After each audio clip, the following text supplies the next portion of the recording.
पुणे आणि पिंपरी चिंचवडमध्ये दोन्ही राष्ट्रवादी एकत्र लढणारे दोन्ही राष्ट्रवादी दोन्ही पालिकेत एकत्र लढणार असल्याची माहिती रोहित पवारांनी दिली।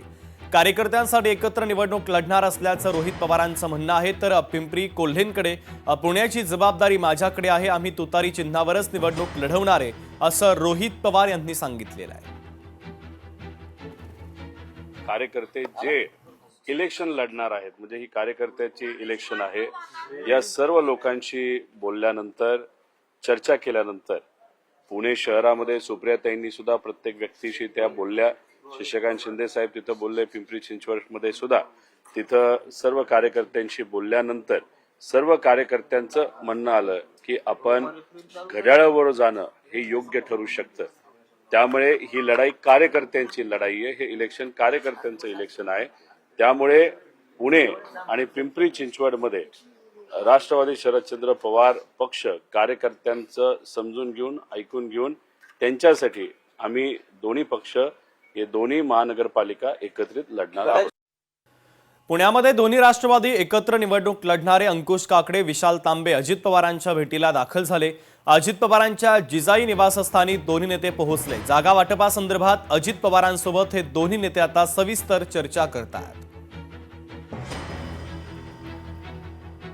काँग्रेसमध्ये आलेल्या प्रशांत जगतापांनी आपला उमेदवारी अर्ज दाखल केला। प्रभाग क्रमांक 18 मधून त्यांनी उमेदवारी अर्ज भरला। जगतापांनी शरद पवारांची साथ सोडून काँग्रेसमध्ये प्रवेश केला होता आणि त्यानंतर त्यांनी प्रभाग क्रमांक 18 मधून आपला उमेदवारी अर्ज दाखल केलेला आहे।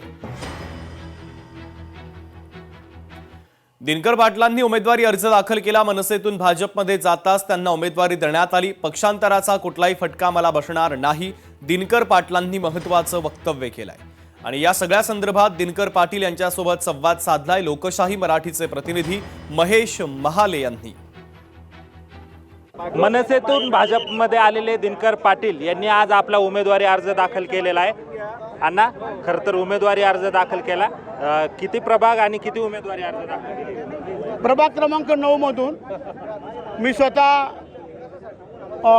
ब आणि ड मधून, अमोल पाटीलनी ब ड मधून, संगीताताई गोटेकरने महिला सर्वसाधारणमधून आणि आमधून भारतीताई दिवरे आणि लता पाटील। गेल्या अनेक वर्षांपासून खरं तर तुम्ही महापालिकेमध्ये काम करत आहात।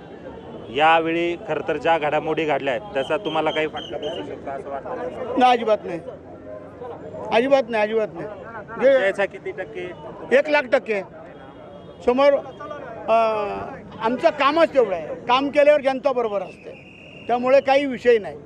खऱ्या अर्थाने सतत गेल्या 30 वर्षापासून नाशिक महानगरपालिका प्रभाग क्रमांकच्या जनतेचा आमच्यावरती विश्वास आहे।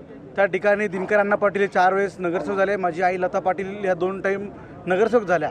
त्या ठिकाणी असणाऱ्या युवकांचा, नागरिकांचा प्रतिसाद बघून आणि भारतीय जनता पार्टीच्या माध्यमातून काम करण्याचा मनापासून इच्छा, मी पूर्वीपासून भारतीय जनता पार्टीचंच काम करत आलो आणि पुढे पण तेच करत असणार आहे। म्हणून आज सर्वांचा विचार घेऊन त्या ठिकाणी आज प्रभागाच्या सर्वांगीण विकासासाठी त्या ठिकाणी आम्ही निवडणुकीत सामोरं जात आहे। महेश महाले, लोकशाही मराठी, नाशिक। लोकशाही मराठी, ऐका, पहा, जागरूक रहा।